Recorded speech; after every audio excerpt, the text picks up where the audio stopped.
تو شاہ کے ایک اور معنی بھی ہے، میں نے بھی بچپن میں دیکھا ہے، بزرگان تائید کریں گے، اور جو ہمارے ہمسن ہیں انہوں نے دیکھا ہوگا، بچپن میں کچھ لوگ دیکھا تھا، کچھ لوگ جب نکلتے تھے تو ہمارے بزرگان یہ کہا تک کرتے تھے شاہ جی جا رہے ہیں. بہت توجہ چاہ رہا ہوں، کہا کرتے تھے شاہ جی جا رہے ہیں، مطلب کہ یہ وہ ہیں کہ ان کا دنیا سے کوئی مطلب نہیں. بہت توجہ چاہ رہا ہوں، یہ وہ لوگ ہیں جن کا دنیا سے کوئی مطلب نہیں ہے. تو شاہ وہ جس کا دنیا سے کوئی مطلب نہ ہو، بادشاہ وہ جو دنیا پر حکومت کرتا ہو. خواجہ اجمیری نے کہا حسین شاہ ہے، مطلب دنیا سے کوئی مطلب نہیں. حسین بادشاہ ہے، یعنی حسین حکومت کرتے ہیں. دونوں معنی کیسے جمع ہو کہ دنیا سے مطلب بھی نہ ہو، دنیا پہ بادشاہی بھی ثابت ہو جائے. حسین نے دونوں دلیلیں ایک ہی رات میں دے دی. اصحاب کی گردن سے بایعت اٹھا کے کہا چلے جاؤ، دنیا سے کوئی مطلب نہیں. ان کو خواجہ یزید سے بلا کے بتایا تم جسموں پر حکومت کرتے ہو، ہم دلوں پر حکومت. ایک صلوات بھیجے بر محمد و آل محمد.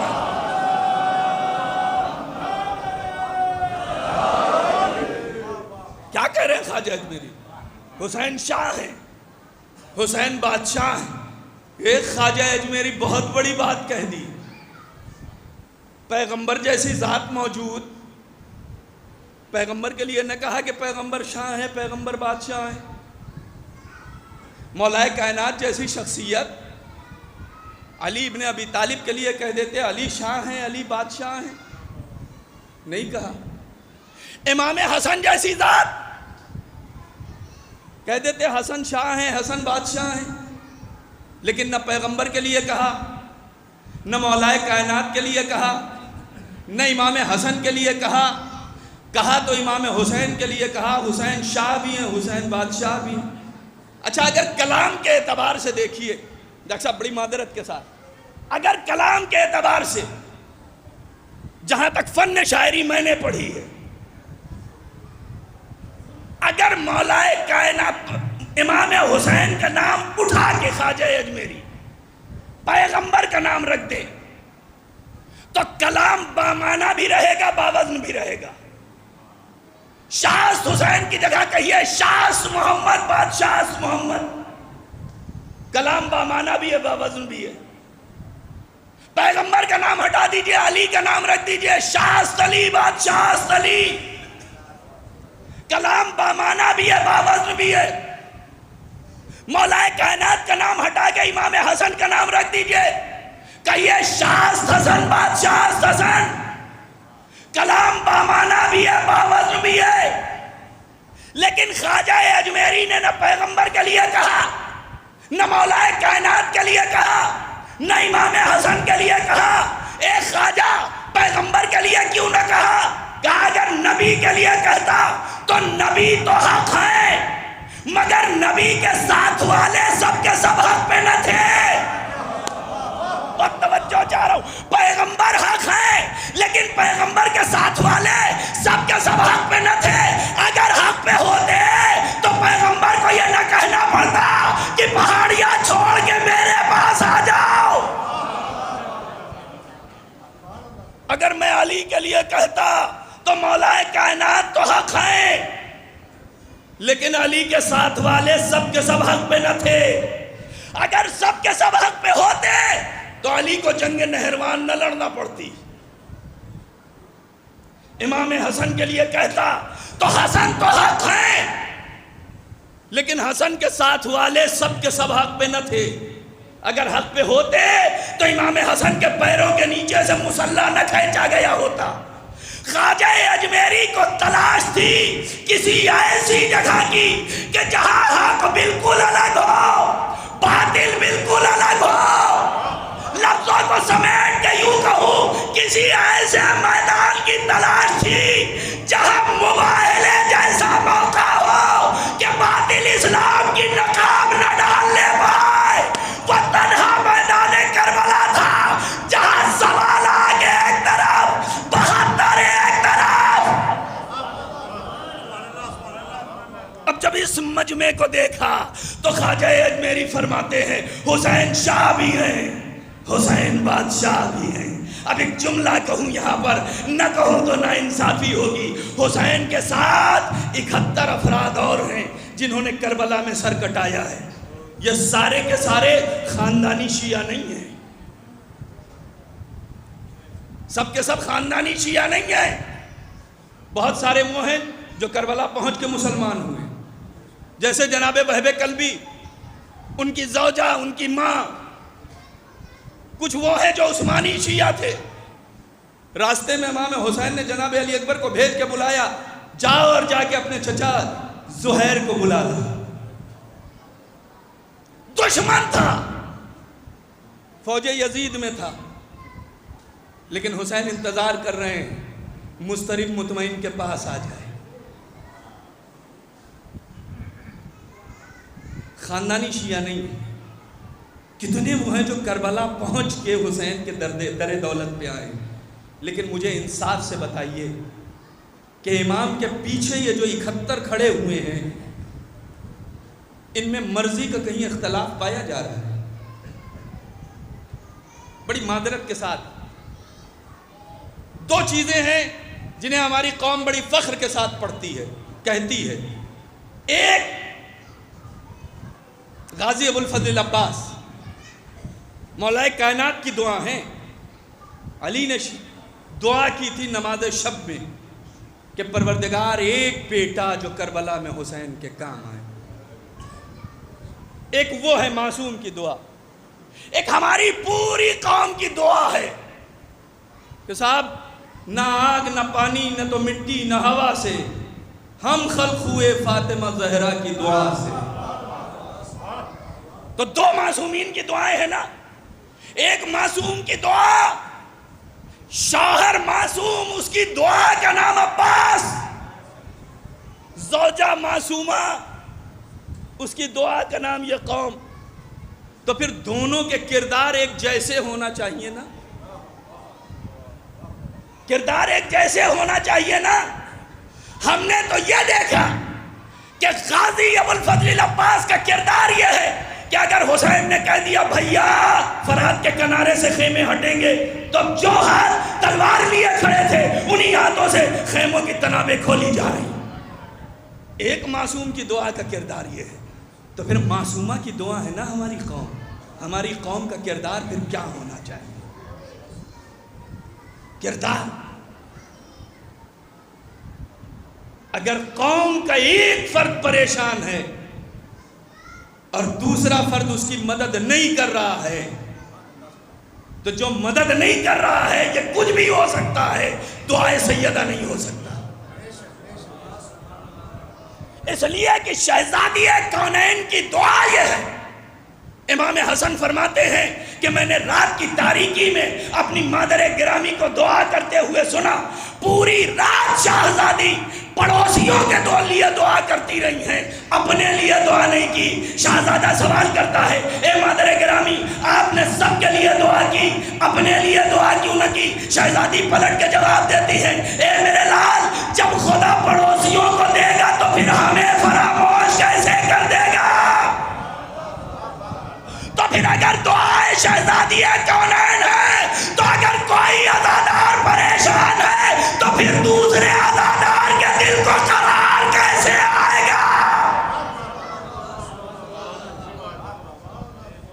اگر ہم احساس پریشانی نہیں کر رہے تو پھر اس کا مطلب نہ ہم دعائے سیدہ ہیں نہ ہم عزادار حسین۔ ہمارے سماج میں نے ایک بات اپنے بیٹے کے خمسے میں ایک چیز کہی تھی، صرف اس کو مصائب کی طرف لے چلنے کے لیے ربط کے طور پہ استعمال کرنا چاہتا ہوں۔ ہمارے سماج میں عاد المیہ یہ ہے کہ ہمارا دعویٰ یہ ہے کہ ہم مطمئن والے ہیں، مگر سب سے زیادہ مضطرب ہم ہی ہیں۔ اس کی وجہ کیا ہے؟ ہم نے امام حسین کو وہ امام حسین نہ مانا جو قدرت منوانا چاہتی تھی، ہم نے امام حسین کو اپنے دائرے میں بنا دیا ہے۔ گویا امام کے چاروں طرف ایک شیشے کا حصار کھینچ دیا ہے کہ مولا آپ اس کے باہر نہیں آ سکتے۔ بڑی ذمہ داری سے ایک بات کہنا چاہتا ہوں، مجھے دوبارہ بلائیے نہ بلائیے، میری صحت پہ کوئی فرق نہیں ہے، اس لیے کہ میرا رازق خدا ہے، عوام کا لفافہ نہیں ہے۔ حسین کو ویسے مانو جیسے حسین خود کو منوانا چاہتے ہیں، جس کے ہاتھ کا دھون زر و جواہرات بن جاتا ہو، جس کی ٹھوکر سے پتھر ہیرے بن جاتے ہو، اگر اس کے عزا خانے میں سونا چڑھے اور حسین کا عزادار بھوکا ہو تو حسین ایسی عزاداری قبول نہ کریں گے۔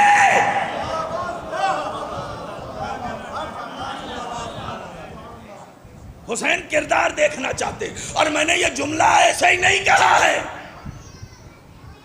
جو تپتے ہوئے صحرا میں چلتے ہوئے تیروں میں بھی یہ پیغام دے رہا ہو، اے سید سجاد جب مدینے جانا چھوٹ کے تو ہمارے شیعوں کو سلام کہنا شرط وفا یہ ہے کہ جب ٹھنڈا پانی پیو۔ میری پیاس کو یاد کر لینا، جب کسی مسافر، سوچئے حسین ذہن کو کہاں لے جانا چاہتے، جب کسی مسافر کی خبر رحلت سننا تو مجھ کے اوپر، میرے اوپر آنسو بہا لینا۔ یہ رحلت کی شرط کیوں لگائی؟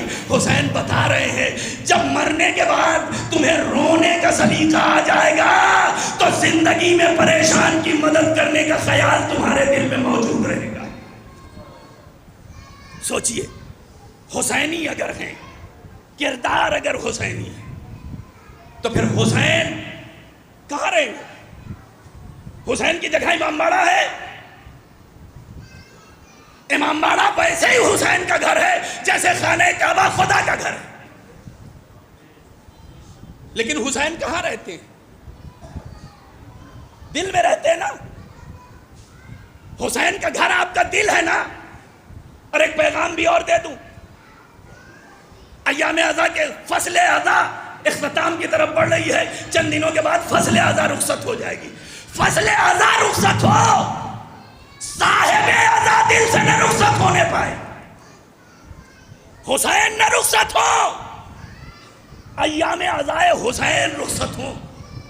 اور جب 8 ربیع الاول کو زمانے کے امام کے والد کا غم منائیے گا اور 9 ربیع الاول کی شب آئے تو یقیناً خوشیاں منائیے، مگر ان خوشیوں کے ساتھ آپ کے ذہن میں یہ بھی خیال رہے کہ 9 ربیع الاول اگر ایک طرف عید زہرا ہے تو دوسری طرف زمانے کے امام کی امامت کا پہلا دن ہے۔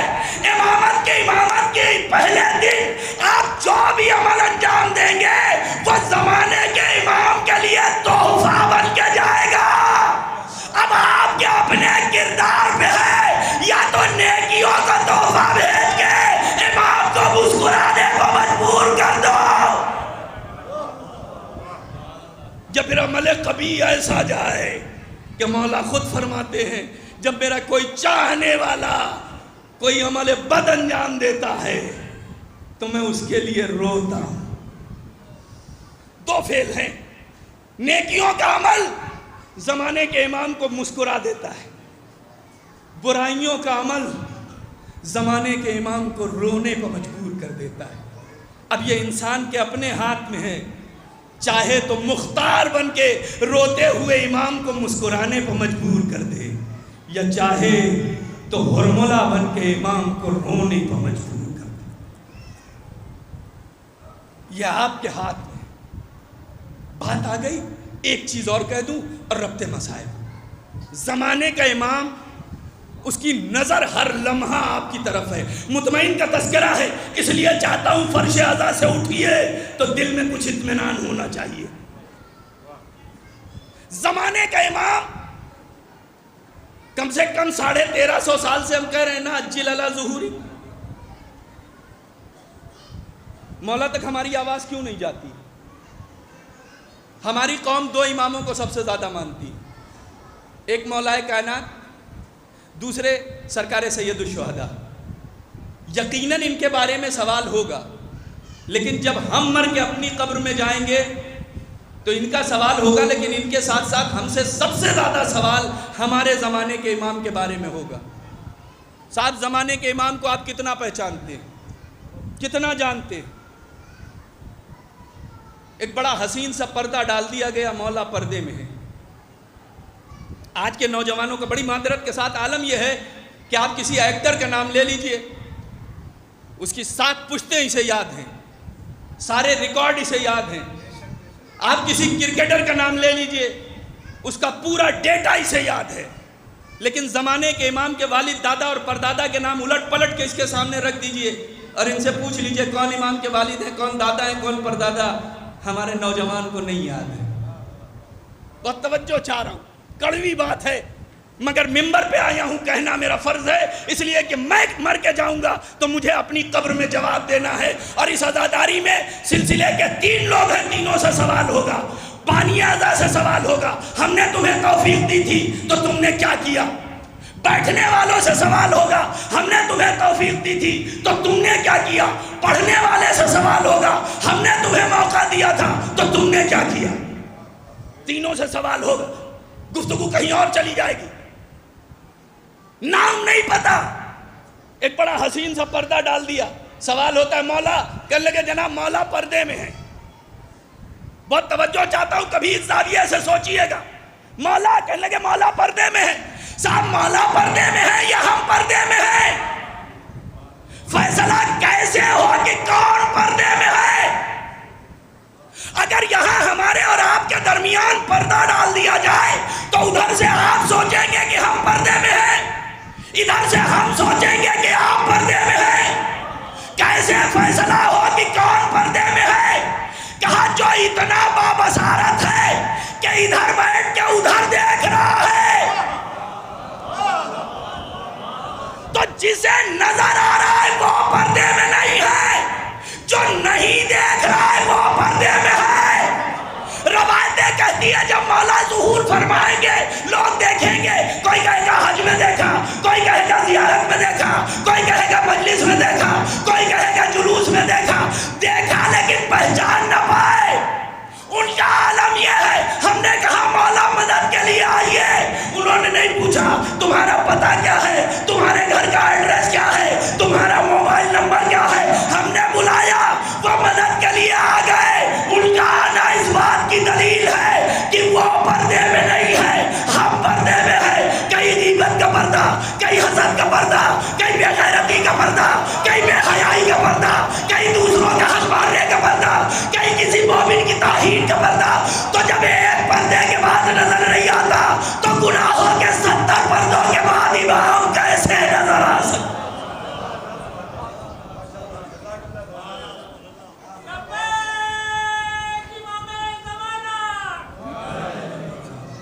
مل جل کے ایک صلوات بھیجے پر محمد و آل محمد۔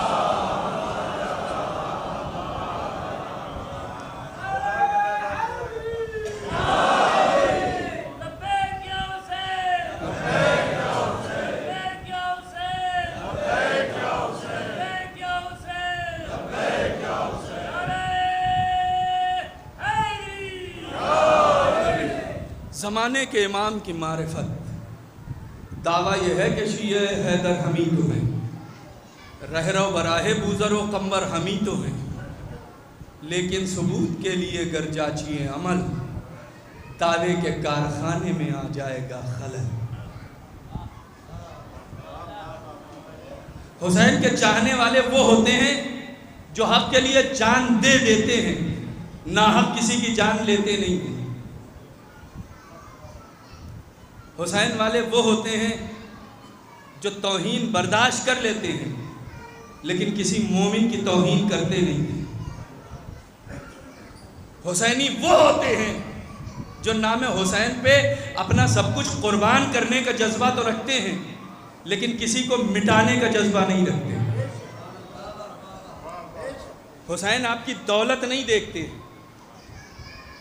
وہ کیا دولت دیکھے گا جس کے لیے قرآن کہہ رہا ہے اے نفس مطمئن خدا تجھ سے راضی۔ اس کے لیے دولت کیا ہے؟ حسین آپ کی نیت دیکھتے ہیں، آپ کے دل میں حسین کے کتنی محبت ہے۔ اور یہ جو آپ کے 5 وقت کی نماز ہے نا، نماز پنجگانہ، معصومین نے ہمیں تھرمامیٹر دیا ہے کہ دیکھنا چاہتے ہو کہ کتنے حسینی ہو تو اپنے آپ کو ناپ لینا. یہ جو 5 وقت کی نماز ہے، نماز پنجگانہ، معصومین کی روایت ہے نماز ظہر پیغمبر اکرم سے منسوب ہے، نماز عصر مولائے کائنات سے منسوب ہے، نماز مغرب امام حسن سے منسوب ہے، نماز عشاء شہزادی کونین سے منسوب ہے، اور یہ جو صبح کی 2 رکعت نماز ہے نا، یہ امام حسین سے منسوب ہے. اب اپنے آپ کو دیکھ لیجئے گا، جتنا نماز صبح کے پابند ہوں گے اتنا ہی حسین ابن علی سے قریب ہوں گے. حسینی ہونا کوئی اسٹیٹس سمبل نہیں ہے، حسینی ہونا کردار کا نام ہے، حسینی ہونا اطمینان کا نام ہے. اگر اطمینان کو دیکھنا ہے تو پھر تصور کیجئے کہ جس کے سامنے بھرا گھر اجڑ گیا، جو صبح سے لے کے عصر عاشور تک 72 جنازے دیکھ چکی ہو، جس بی بی کو کبھی آفتاب نے بے پردہ نہ دیکھا ہو، جس کے ایک اشارے پہ عباس جیسا بہادر سر جھکائے کھڑا ہوتا. 11ویں محرم کو اسی بی بی کو اسیر کر کے اس راستے سے گزارا گیا جہاں شہداء کے بے گورو کفن لاشیں پڑے تھے. جناب زینب کی نظر چوتھے امام کے چہرے پر پڑی، کیا دیکھا؟ بھتیجے کے چہرے کا رنگ متغیر ہو رہا ہے. اے میرے لال، میں تمہارا کیا عالم دیکھ رہی ہوں. کہے پھوپھی اماں آپ نے دیکھا نہیں، ان ظالموں نے اپنے نجس کشتے تو دفن کر دیے، مگر جس کا جوان بیٹا موجود ہو اس کے باپ کا جنازہ بے گورو کفن پڑا. جزاکم اللہ خیر الجزا. خدا کسی غم میں نہ رلائے سوائے غم مظلوم کربلا کے. جناب زینب نے دلاسا دیا، اے سید سجاد، میں نے نانا سے سنا ہے کہ تمہارے بابا کا روضہ بنے گا، لوگ زیارت کرنے کے لیے آئیں گے. امام سجاد کو دلاسا دے رہی تھی. امام سجاد فرماتے ہیں ابھی ہم چند قدم آگے بڑھے تھے کہ میں نے دیکھا میری پھوپھی اس نشیب کو بڑے غور سے دیکھ رہی ہے جہاں میرے بابا کا جنازہ پڑا ہوا تھا. میں نے کہا اے پھوپھی اماں، ابھی تو آپ ہمیں دلاسا دے رہی تھی مگر اب آپ کے چہرے کا رنگ کیوں بدل رہا ہے؟ کہ سید سجاد، ایک موقع یاد آ گیا، میں مدینے میں سینے خانہ میں آرام کر رہی تھی، جب میری آنکھ کھلی تو میں نے دیکھا میرے چاروں طرف تو دھوپ ہے مگر میرے اوپر سایہ ہے. اے سید سجاد، جب زینب پر دھوپ آنے والی تھی اسی بھائی نے دامن عبا سے سایہ کیا تھا، مگر آج میرے بھائیا کا جنازہ بے گورو دفن پڑا ہے. بہن اتنی مجبور کی سر میرے دامن. جزاکم اللہ خیر الجزا. خدا کسی غم میں نہ رلائے. لیجئے زینب اسیر ہو کے کوفے سے شام اور پھر قید خانہ شام میں جناب زینب پہنچ گئی. ایسا قید خانہ جہاں رات کی دھوپ، رات کی تاریکی، رات کی اوس، دن کی دھوپ. سوچئے بچوں کا کیا عالم ہوتا ہوگا. دنیا کہتی ہے کہ 1 سال کے بعد یزید کو رحم آ گیا تھا. رحم نہیں آیا تھا بلکہ جناب سکینہ نے ایسے حالات پیدا کر دیے تھے بچوں کے ذریعے کہ یزید مجبور ہو گیا تھا رہا کرنے پہ. تاریخ بتاتی ہے جب شام کا وقت ہوتا ہے جناب سکینہ در زندان پہ آ جاتی ہیں. شام کے چھوٹے چھوٹے بچے کھیلتے ہوئے جب در زندان کی طرف آتے ہیں تو چھوٹے بچوں کی ایک خاصیت ہوتی ہے کہ اگر سارے بچے ایک طرف ہوں اور تنہا کوئی ایک بچہ الگ ہو تو یہ سارے بچے مل کے بلانے جاتے ہیں. شام کے چھوٹے چھوٹے بچے جب سکینہ کو در زندان پہ دیکھتے تھے جاتے تھے، اے بی بی آپ بھی ہمارے ساتھ آئیے. سکینہ کہتی تھی اے بچوں، میں قیدی ہوں، میں اسیر ہوں. بچے پوچھتے تھے اے بی بی آپ کو کیوں اسیر کیا گیا ہے؟ سکینہ شام کے مسائل سناتی تھی اور یہ بچے اپنے گھروں میں جا کے مسائل بیان کرتے تھے. لیجئے 1 سال کا وقت گزرا، یزید نے چوتھے امام کو طلب کیا، امام کو لے جایا گیا. یزید کہتے ہیں سید سجاد، میں نے تمہیں رہا کیا، چاہو تو یہاں رہو، چاہو تو مدینے چلے جاؤ. امام فرماتے ہیں اے یزید، میں پھوپھی سے مشورہ کیے بغیر کچھ نہیں کہتا. یزید حداد کو حکم دیتا ہے اس جوان کی ہتھکڑیاں کاٹ دو، اس جوان کی بیڑیاں کاٹ دو، اس جوان کا توپ کاٹ دو. روایت کہتی ہے کہ لوگوں نے دیکھا جب حداد ہتکڑیاں کاٹ رہا تھا اس کی آنکھوں سے آنسو روا تھے، جب بھیڑیا کاٹ رہا تھا اس کی آنکھوں سے آنسو روا تھے، مگر جب حداد نے توق کاٹا ایک چیخ مار کے بے ہوش ہو گیا۔ جب حداد کو ہوش آیا کسی نے سوال کیا، میں نے دیکھا ہتکڑیاں کاٹ رہا تھا روتا رہا، بھیڑیا کاٹ رہا تھا روتا رہا، مگر جب توق کاٹا تو چیخ کیوں ماری؟ کہا تو نے قیامت کا سوال کر لیا۔ جب میں ہتکڑیاں کاٹ رہا تھا میں نے دیکھا جوان کا گول چل گیا تھا، ہڈیاں نظر آ رہی تھی، میں نے پیروں کی بیڑیاں کاٹی، گول چل گیا تھا، ہڈیاں نظر آ رہی تھی، مگر جب میں تو کاٹنے لگا تو مجھے یہ سوچ کے چیخ نکل گئی کہ یہ جوان اب تک زندہ کیسے ہے؟ اس لیے کہ خان گردن میں پیوست ہو چکے۔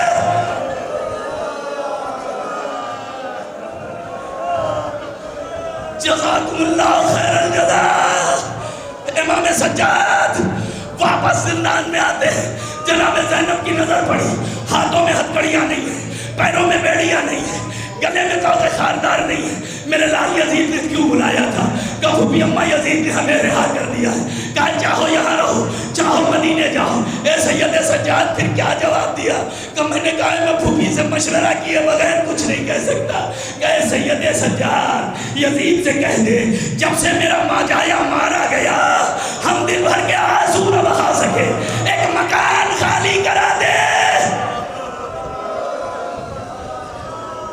لیجیے مکان خالی ہو گیا، زینب مکان میں تشریف لے گئی۔ اے سید سجاد یزید سے کہہ دے ہمارے تبرکات بھیج دے، ہمارے شہداء کے سر بھیج دے۔ تبرکات آنا شروع ہوئے، چادریں آئی، زینب نے ہر بی بی کی چادر اسے دی، زینب کے ہاتھوں میں ایک ننھی سی چادر آئی، قید خانے کا روکیا، اے سکینہ تیری چادر آئی۔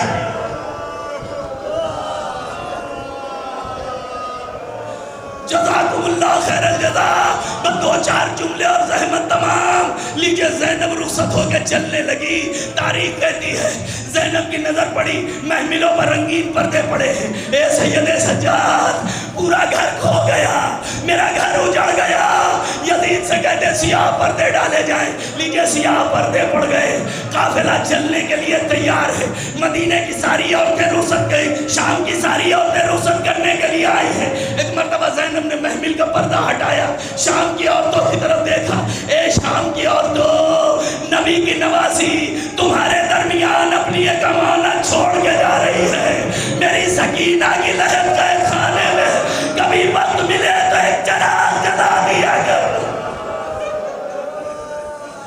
لیجئے قافلہ اس راستے پر پہنچا جہاں سے دو راستے ہیں، ایک سیدھا مدینے جاتا ہے، ایک کربلا ہو کے مدینے جاتا ہے۔ بشیر امام سجاد کے پاس آیا، اے مولا مدینے جائیے گا یا پہلے کربلا جائیے گا؟ امام سجاد جناب زینب کے پاس آئے، اے پھوپھی اماں مدینے چلیے گا پہلے کربلا جائیے گا؟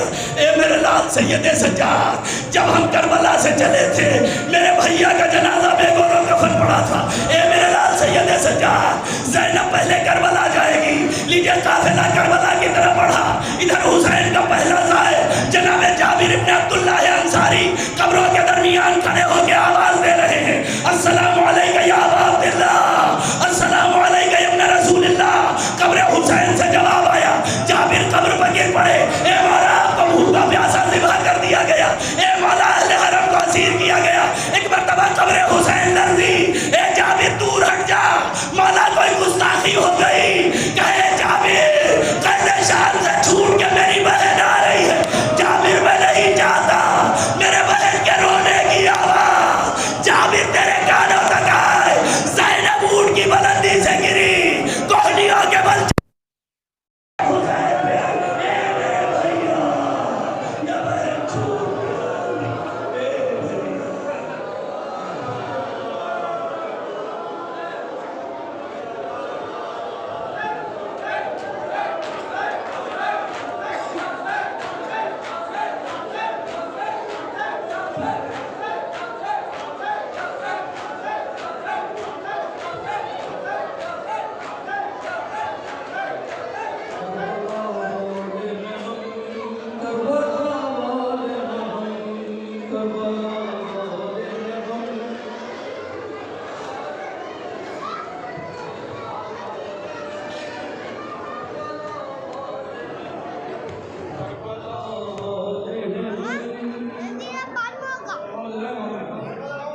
کربلا